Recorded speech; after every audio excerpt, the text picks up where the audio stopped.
Hello दोस्तों, मेरा नाम है वीरेंद्र सिंह और मेरे YouTube चैनल वीरेंद्र वीलॉग में आप सभी का स्वागत है।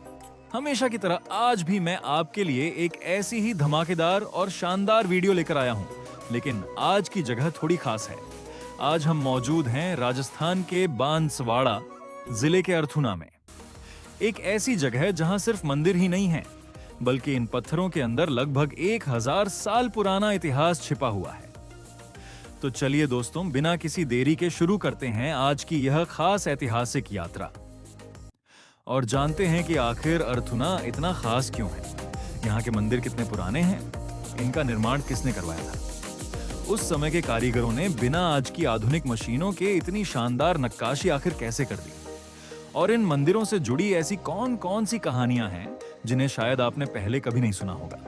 तो वीडियो को अंत तक जरूर देखिएगा, क्योंकि आज हम सिर्फ अर्थुना को देखने नहीं आए हैं, आज हम इन पत्थरों में छिपे इतिहास को समझने आए हैं। यहाँ से मुख्य डॉक्यूमेंट्री शुरू करें।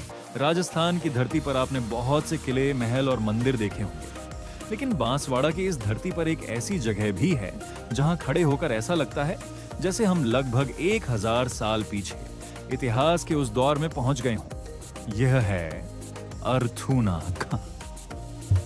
आज जो जगह हमें पुराने मंदिरों, टूटे हुए पत्थरों और ऐतिहासिक अवशेषों के रूप में दिखाई देती है, कभी यही क्षेत्र वागड़ के परमार शासकों का एक महत्वपूर्ण केंद्र हुआ करता था। और सबसे खास बात, यहाँ केवल एक मंदिर नहीं, बल्कि अनेक प्राचीन मंदिरों और उनके अवशेषों का पूरा समूह मौजूद है। इन मंदिरों में शिव मंदिरों के साथ साथ जैन परंपरा से जुड़े मंदिर भी मिलते हैं। यानी लगभग 1000 साल पहले अर्थुना केवल पूजा का स्थान नहीं, बल्कि एक महत्वपूर्ण धार्मिक, सांस्कृतिक और स्थापत्य केंद्र था। अब बात करते हैं यहाँ के प्रसिद्ध मंडलेश्वर महादेव मंदिर की। इस मंदिर का इतिहास लगभग 950 साल से भी ज्यादा पुराना माना जाता है। एक प्राचीन शिलालेख के अनुसार परमार शासक चामुंडराज ने अपने पिता मंडन देव की स्मृति में भगवान शिव का मंदिर बनवाने की शुरुआत करवाई थी। इसका निर्माण लगभग 1079 ईस्वी से जुड़ा हुआ है। यानी जब हम आज इस मंदिर को देखते हैं तो हम लगभग 10 शताब्दियों पुरानी उस कला को अपनी आंखों के सामने देख रहे होते हैं। उस समय ना आधुनिक मशीनें थीं, ना आज जैसी निर्माण तकनीक, फिर भी पत्थर पर इतनी बारीक नक्काशी और इतनी सटीक वास्तुकला देखकर आज भी इंसान सोचने पर मजबूर हो जाता है। जरा इन पत्थरों को ध्यान से देखिए। हर पत्थर अपने आप में एक कहानी कहता हुआ नजर आता है। कारीगरों ने पत्थरों को तराश कर उनमें देवी देवताओं, मानव आकृतियों और अलग अलग कलात्मक आकृतियों को उकेरा। मंदिर के खंभों और मंडप की नक्काशी देखकर अंदाजा लगाया जा सकता है कि उस समय के शिल्पकार अपने काम में कितने कुशल रहे होंगे। और यहाँ की वास्तुकला में मारू गुर्जर और महागुर्जर परंपरा के प्रभाव भी दिखाई देते हैं। लेकिन दोस्तों, अर्थुना की कहानी सिर्फ मंडलेश्वर महादेव मंदिर तक सीमित नहीं है। यहाँ नीलकंठ महादेव, कुंभेश्वर महादेव, सोमेश्वर महादेव और जैन मंदिरों सहित कई ऐतिहासिक संरचनाएं और अवशेष मौजूद हैं। यही वजह है कि अर्थुना को केवल एक मंदिर नहीं, बल्कि प्राचीन मंदिरों के समूह के रूप में समझना ज्यादा सही है। समय के साथ इन मंदिरों का बहुत कुछ नष्ट हुआ, लेकिन जो बचा है वह आज भी उस समय की समृद्ध कला और स्थापत्य का प्रमाण देता है।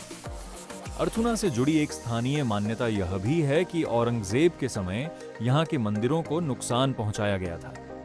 हालांकि इस विशेष दावे का स्पष्ट पुरातात्विक प्रमाण उपलब्ध प्रमुख स्रोतों में नहीं मिलता, इसलिए इसे इतिहास का पक्का तथ्य नहीं, बल्कि स्थानीय लोगों द्वारा सुनाई जाने वाली मान्यता के रूप में देखना ज्यादा उचित है।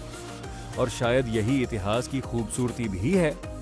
कुछ बातें हमें शिलालेखों से मिलती हैं, कुछ पुरातत्व से और कुछ पीढ़ियों से चली आ रही स्थानीय स्मृतियों से। आज अर्थुना हमारे सामने सिर्फ पुराने पत्थरों का समूह नहीं है, यह उस दौर की याद है जब वागड़ में परमार शासकों का प्रभाव था। यह उन कारीगरों की मेहनत की निशानी है जिन्होंने पत्थरों को ऐसी कला में बदल दिया जो लगभग 1000 साल बाद भी लोगों को अपनी ओर खींचती है। और शायद इन मंदिरों का सबसे बड़ा संदेश यही है, इतिहास केवल किताबों में नहीं होता, इतिहास हमारे आसपास भी मौजूद होता है। जरूरत सिर्फ इतनी है कि हम उसे देखने के साथ साथ समझने की कोशिश करें। तो दोस्तों, ये थी बांसवाड़ा के अर्थुना की मेरी छोटी सी ऐतिहासिक यात्रा। अगर आपको आज की यह वीडियो पसंद आई हो तो वीडियो को लाइक जरूर करें, अपने दोस्तों के साथ शेयर करें और ऐसी ही शानदार जगहों की वीडियो देखने के लिए वीरेंद्र व्लॉग को सब्सक्राइब करना बिल्कुल मत भूलिए। मैं फिर मिलूंगा राजस्थान की एक और शानदार और ऐतिहासिक जगह के साथ। तब तक के लिए धन्यवाद दोस्तों। जय हिंद।